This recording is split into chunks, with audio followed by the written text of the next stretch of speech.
नमस्कार दोस्तों, आज की इस वीडियो में हम लोग देखने वाले हैं कॉम्पिटिटिव एग्जाम के लिए काफ़ी इंपॉर्टेंट जीके जीएस का एमसीक्यू। और इस क्लास की पीडीएफ का लिंक मैं आपको डिस्क्रिप्शन बॉक्स में दे दूंगा, तो वहां से आप लोग पीडीएफ को डाउनलोड कर लीजिएगा। तो चलिए क्लास को स्टार्ट करते हैं। आपका पहला प्रश्न है, भारत छोड़ो आंदोलन के समय वायसराय कौन था? ठीक है, तो इसका राइट आंसर हो जाएगा ऑप्शन नंबर डी, यानी लिन लिथगो। ठीक है, क्या हो जाएगा? लिन लिथगो हो जाएगा। चलिए अगले प्रश्न की ओर चलते हैं। आपका 2 नंबर प्रश्न है, 1857 की क्रांति का मुख्य कारण क्या था? ठीक है, तो इसका राइट आंसर हो जाएगा ऑप्शन नंबर डी, यानी उपरोक्त सभी हो जाएगा। यानी धार्मिक असंतोष था। ठीक है, अंग्रेजों की आर्थिक नीतियां थी। ठीक है, और सैनिक असंतोष था। ठीक है, चलिए अगले प्रश्न की ओर चलते हैं। आपका 3 नंबर प्रश्न है, 1857 की क्रांति का प्रथम केंद्र कहाँ था? ठीक है, तो इसका राइट आंसर हो जाएगा ऑप्शन नंबर ए, यानी मेरठ है। मेरठ हो जाएगा राइट आंसर। चलिए अगले प्रश्न की ओर चलते हैं। आपका 4 नंबर प्रश्न है, 1857 की क्रांति के समय बहादुर शाह जफर कहाँ के शासक थे? ठीक है, तो इसका राइट आंसर हो जाएगा ऑप्शन नंबर बी, यानी दिल्ली के शासक थे। यानी कौन थे? दिल्ली के शासक बहादुर जाफर। ठीक है, बहादुर शाह जाफर हो जाएगा। चलिए अगले प्रश्न की ओर चलते हैं। आपका 5 नंबर प्रश्न है, 1857 की क्रांति को किसने भारत का प्रथम स्वतंत्रता संग्राम कहा? ठीक है, तो इसका राइट आंसर हो जाएगा ऑप्शन नंबर बी, यानी सावरकर। ठीक है, चलिए अगले प्रश्न की ओर चलते हैं। आपका 6 नंबर प्रश्न है, गदर पार्टी की स्थापना कहाँ हुई थी? ठीक है, तो चलिए इसके ऑप्शन को देख लेते हैं। तो इसका राइट आंसर हो जाएगा ऑप्शन नंबर सी, यानी सैन फ्रांसिस्को में हुई थी गदर पार्टी की स्थापना। चलिए 7 नंबर प्रश्न है, इंकलाब जिंदाबाद का नारा किसने दिया था? ठीक है, तो इसका राइट आंसर हो जाएगा ऑप्शन नंबर ए, यानी भगत सिंह। ठीक है, इंकलाब जिंदाबाद का नारा भगत सिंह दिए थे। चलिए अगले प्रश्न की ओर चलते हैं। आपका 8 नंबर प्रश्न है, सुभाष चंद्र बोस ने आजाद हिंद फौज कहाँ बनाई? ठीक है, तो इसका राइट आंसर हो जाएगा ऑप्शन नंबर सी, यानी सिंगापुर में सुभाष चंद्र बोस आजाद हिंद फौज की स्थापना की थी। चलिए आपका यहाँ पर 9 नंबर प्रश्न है, स्वराज पार्टी की स्थापना किसने की थी? ठीक है, तो इसका राइट आंसर आपको बताना है। तो इसका राइट आंसर हो जाएगा ऑप्शन नंबर सी, यानी चित्तरंजन दास और मोतीलाल नेहरू। ठीक है, चलिए अगले प्रश्न की ओर चलते हैं। आपका 10 नंबर प्रश्न है, भारतीय राष्ट्रीय कांग्रेस की स्थापना कब हुई? ठीक है, तो इसका राइट आंसर हो जाएगा ऑप्शन नंबर सी, यानी 1885 में। ठीक है, चलिए अगले प्रश्न की ओर चलते हैं। इसका 11 नंबर प्रश्न है, कांग्रेस के संस्थापक कौन थे? ठीक है, तो इसका राइट आंसर आपको बताना है, कांग्रेस के स्थापक। तो इसका राइट आंसर हो जाएगा ऑप्शन नंबर बी, यानी ए ओ ह्यूमन। ठीक है, चलिए अगले प्रश्न की ओर चलते हैं। आपका 12 नंबर प्रश्न है, दादा भाई नौरोजी को क्या कहा जाता है? ठीक है, तो इसका राइट आंसर हो जाएगा ऑप्शन नंबर सी, यानी भारत का ग्रेट ओल्ड मैन कहते हैं। ठीक है, दादा भाई नौरोजी को। आपका 13 नंबर प्रश्न है, पूर्ण स्वराज का प्रस्ताव कब पारित हुआ? ठीक है, तो इसका राइट आंसर हो जाएगा ऑप्शन नंबर सी, यानी 1929 को पूर्ण स्वराज का प्रस्ताव पारित हुआ था। ठीक है, चलिए अगले प्रश्न की ओर चलते हैं। आपका 14 नंबर प्रश्न है, 1930 में दांडी मार्च किसने किया? ठीक है, तो इसका राइट आंसर हो जाएगा ऑप्शन नंबर सी, यानी महात्मा गांधी ने 1930 में दांडी मार्च किए थे।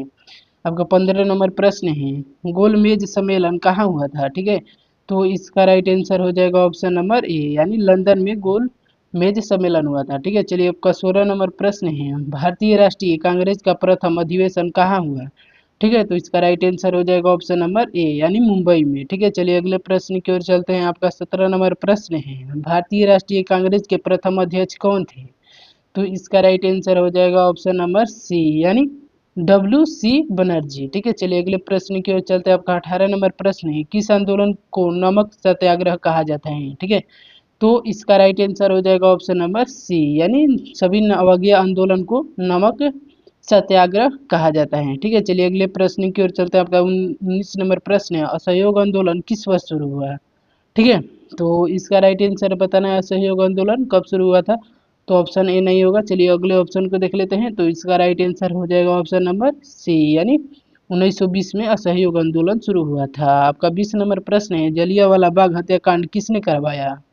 ठीक है, तो इसका राइट आंसर हो जाएगा ऑप्शन नंबर सी, यानी डायर ने। ठीक है, चलिए अगले प्रश्न की ओर चलते हैं। आपका 21 नंबर प्रश्न है, हिंद स्वराज पुस्तक किसने लिखी? ठीक है, तो इसका राइट आंसर हो जाएगा ऑप्शन नंबर बी, यानी महात्मा गांधी हिंद स्वराज नामक पुस्तक लिखे थे। चलिए यहाँ पर 22 नंबर प्रश्न की ओर चलते हैं। आपका 22 नंबर प्रश्न है, भारत मेरा जन्म सिद्धि अधिकार है और मैं इसे लेकर रहूंगा, यह किसका नारा था? ठीक है, तो इसका राइट आंसर हो जाएगा ऑप्शन नंबर डी, यानी बाल गंगाधर तिलक का यह नारा था कि भारत मेरा जन्म सिद्धि अधिकार है, मैं इसे लेकर रहूंगा। चलिए यहाँ पर 23 नंबर प्रश्न है, किस स्वतंत्रता सेनानी को नेताजी कहा जाता है? ठीक है, आपको बताना है वह कौन से स्वतंत्रता सेनानी थे जिन्हें नेताजी के नाम से वो परिचित थे। ठीक है, तो इसका राइट आंसर हो जाएगा ऑप्शन नंबर सी, यानी सुभाष चंद्र बोस। ठीक है, चलिए अगले प्रश्न की ओर चलते हैं। आपका 24 नंबर प्रश्न है, भारतीय संविधान कब लागू हुआ? ठीक है, तो इसका राइट आंसर बताना है, तो इसका राइट आंसर हो जाएगा ऑप्शन नंबर बी, यानी 26 जनवरी 1950 को लागू हुआ था। चलिए आपका 25 नंबर प्रश्न है, संविधान सभा का गठन कब हुआ? ठीक है, तो इसका राइट आंसर हो जाएगा ऑप्शन नंबर ए, यानी 1946 में है। ठीक है, चलिए अगले प्रश्न की ओर चलते हैं। आपका 26 नंबर प्रश्न है, संविधान का निर्माण कितने समय में हुआ? ठीक है, जो हमारा संविधान है उसका निर्माण कितने दिन में हुआ था? तो इसका राइट आंसर बताना है, तो इसका राइट आंसर हो जाएगा ऑप्शन नंबर बी, यानी 2 वर्ष 11 माह और 18 दिन लगे थे। आपका 27 नंबर प्रश्न है, संविधान सभा के प्रारूपी समिति के में कितने सदस्य थे? ठीक है, तो चलिए इसके ऑप्शन को देख लेते हैं। तो इसका राइट आंसर हो जाएगा ऑप्शन नंबर बी, यानी प्रारूपी सदस्य में कितने थे? 7 सदस्य थे। ठीक है, चलिए अगले प्रश्न की ओर चलते हैं। आपका 28 नंबर प्रश्न है, भारतीय संविधान को किसने विश्व का सबसे लंबा लिखित संविधान कहा? ठीक है, तो इसका राइट आंसर हो जाएगा ऑप्शन नंबर सी, यानी बी आर अम्बेडकर, यानी डॉक्टर भीमराव अम्बेडकर हो जाएगा। चलिए आपका 29 नंबर प्रश्न है, भारतीय संविधान के जनक किसे कहा जाता है? ठीक है, तो इसका राइट आंसर हो जाएगा ऑप्शन नंबर डी, यानी डॉक्टर भीमराव अंबेडकर को भारतीय संविधान का जनक कहा जाता है। ठीक है, चलिए 30 नंबर प्रश्न है आपका, महात्मा गांधी का जन्म कब हुआ? ठीक है, तो आपको बताना है महात्मा गांधी जी का जन्म कब हुआ था। तो इसका राइट आंसर हो जाएगा ऑप्शन नंबर सी, यानी 1869 में। ठीक है, चलिए आपका 31 नंबर प्रश्न है, महात्मा गांधी का जन्म कहाँ हुआ था? ठीक है, आपको बताना है कि कहाँ हुआ था। तो इसका राइट आंसर हो जाएगा ऑप्शन नंबर ए, यानी पोरबंदर में, यानी पोरबंदर गुजरात में। चलिए अगले प्रश्न की ओर चलते हैं। आपका 32 नंबर प्रश्न है, महात्मा गांधी को दक्षिण अफ्रीका में किस आंदोलन की शुरुआत की? ठीक है, महात्मा गांधी ने दक्षिण अफ्रीका में किस आंदोलन की शुरुआत किए थे? तो चलिए इसके ऑप्शन को देख लेते हैं। तो इसका राइट आंसर हो जाएगा ऑप्शन नंबर ए, यानी सत्याग्रह आंदोलन का महात्मा गांधी ने अफ्रीका में शुरुआत की थी। चलिए आपका 33 नंबर प्रश्न है, महात्मा गांधी को राष्ट्रपिता किसने कहा?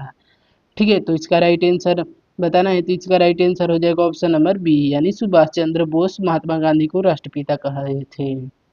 34 नंबर प्रश्न है, भगत सिंह को फांसी कब दी गई थी? ठीक है, तो इसका राइट आंसर हो जाएगा ऑप्शन नंबर सी, यानी 1931 में। ऑप्शन सी हो जाएगा, यानी 1931 में भगत सिंह को फांसी दिया गया था। आपका 35 नंबर प्रश्न है, किस आंदोलन के दौरान गांधी जी ने करो या मरो का नारा दिया? ठीक है, तो इसका राइट आंसर हो जाएगा ऑप्शन नंबर बी, यानी भारत छोड़ो आंदोलन के दौरान गांधी जी ने करो या मरो का नारा दिए थे।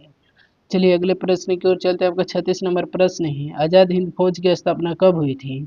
ठीक है, तो इसका राइट आंसर हो जाएगा ऑप्शन नंबर सी, यानी 1940 में। चलिए अगले प्रश्न की ओर चलते हैं। आपका 37 नंबर प्रश्न है, जनगण मन की गीत किसने लिखा? ठीक है, तो इसका राइट आंसर हो जाएगा ऑप्शन नंबर बी, यानी रविंद्रनाथ टैगोर। चलिए अगले प्रश्न की ओर चलते हैं। आपका 28 नंबर प्रश्न है, 38 नंबर प्रश्न है, वंदे मातरम गीत किसने लिखा है? ठीक है, तो इसका राइट आंसर हो जाएगा ऑप्शन नंबर ए, यानी बंकिम चंद्र चट्टोपाध्याय। ठीक है, चलिए अगले प्रश्न की ओर चलते हैं। आपका 39 नंबर प्रश्न है, राष्ट्रीय गीत वंदे मातरम सबसे पहले कहाँ गाया गया? ठीक है, तो इसका राइट आंसर हो जाएगा ऑप्शन नंबर ए, यानी 1896 कांग्रेस अधिवेशन में। ठीक है, चलिए अगले प्रश्न की ओर चलते हैं। आपका 40 नंबर प्रश्न है, राष्ट्रगान जन गण मन पहली बार कब गाया गया? ठीक है, आपको वर्ष बताना है यहाँ पर कि कब गाया गया था। तो इसका राइट आंसर हो जाएगा ऑप्शन नंबर ए, यानी 1911 में। ठीक है, चलिए अगले प्रश्न की ओर चलते हैं। आपका 41 नंबर प्रश्न है, निम्न में से किसे श्वेत धातु कहा जाता है? ठीक है, तो इसका राइट आंसर हो जाएगा ऑप्शन नंबर सी, यानी प्लेटिनम को श्वेत धातु कहते हैं। ठीक है, प्लेटिनम प्लेटिनम राइट आंसर हो जाएगा। चलिए अगले प्रश्न की ओर चलते हैं। 42 नंबर प्रश्न है, गीता शरण गोविंद किसने लिखी? ठीक है, गीता गोविंद नामक पुस्तक किसने लिखा था? तो इसका राइट आंसर हो जाएगा ऑप्शन नंबर बी यानी जयदेव सिंह। ठीक है, चलिए अगले प्रश्न की ओर चलते हैं। आपका 43 नंबर प्रश्न है, राष्ट्रीय आय की गणना कौन करता है। ठीक है, तो इसका राइट आंसर हो जाएगा ऑप्शन नंबर सी यानी CSO राष्ट्रीय आय की गणना करता है। ठीक है, चलिए अगले प्रश्न की ओर चलते हैं। आपका 44 नंबर प्रश्न है, भारत में पंचायत राज व्यवस्था का संविधान में किस अनुच्छेद में वर्णन है। ठीक है, पंचायत राज व्यवस्था का संविधान के किस अनुच्छेद में वर्णन है, तो इसका राइट आंसर हो जाएगा ऑप्शन नंबर बी यानी अनुच्छेद 40 में। ठीक है, चलिए अगले प्रश्न की ओर चलते हैं। आपका 45 नंबर प्रश्न है, आर्य समाज की स्थापना किसने की थी। ठीक है, तो चलिए इसके ऑप्शन को देख लेते हैं। तो इसका राइट आंसर हो जाएगा ऑप्शन नंबर बी यानी दयानंद सरस्वती आर्य समाज की स्थापना किए थे। चलिए आपका 46 नंबर प्रश्न है, द्रौपदी मुर्मू किस राज्य से संबंधित है, यानी द्रौपदी मुर्मू जो हमारी राष्ट्रपति हैं वह कहाँ से संबंधित है, तो इसका राइट आंसर बताना है कौन से राज्य से संबंधित है, मतलब वो किस राज्य की रहने वाली है। तो इसका राइट आंसर हो जाएगा ऑप्शन नंबर बी यानी उड़ीसा राज्य की। ठीक है, चलिए अगले प्रश्न की ओर चलते हैं। आपका 47 नंबर प्रश्न है, दांडी यात्रा कब शुरू हुई थी। ठीक है, तो इसका राइट आंसर हो जाएगा ऑप्शन नंबर ए यानी 1930 में। ठीक है, चलिए अगले प्रश्न की ओर चलते हैं। आपका 48 नंबर प्रश्न है, ग्रीन हाउस गैस कौन सी है। ठीक है, यानी ग्रीन हाउस गैस कौन सी है, तो इसका राइट आंसर हो जाएगा ऑप्शन नंबर बी यानी कार्बन डाइऑक्साइड ग्रीन हाउस के नाम से ग्रीन हाउस गैस है। ठीक है, आपका 49 नंबर प्रश्न है, अमरकंटक किस नदी का उद्गम स्थल है। ठीक है, तो इसका राइट आंसर हो जाएगा ऑप्शन नंबर बी यानी नर्मदा नदी की। ठीक है, चलिए अगले प्रश्न की ओर चलते हैं और ये आपका लास्ट प्रश्न हो जाएगा, शेरशाह सूरी का असली नाम क्या था। ठीक है, तो इसका राइट आंसर हो जाएगा ऑप्शन नंबर बी यानी फरीद खां शेरशाह सूरी का असली नाम था। यदि दोस्तों आपको वीडियो पसंद आई होगी तो वीडियो को एक लाइक कर दीजिएगा। यदि आप चैनल को सब्सक्राइब नहीं किए हैं तो चैनल को सब्सक्राइब कर लीजिएगा। मिलते हैं ऐसे ही प्रश्नों के साथ अगले वीडियो में, तब तक के लिए बाय।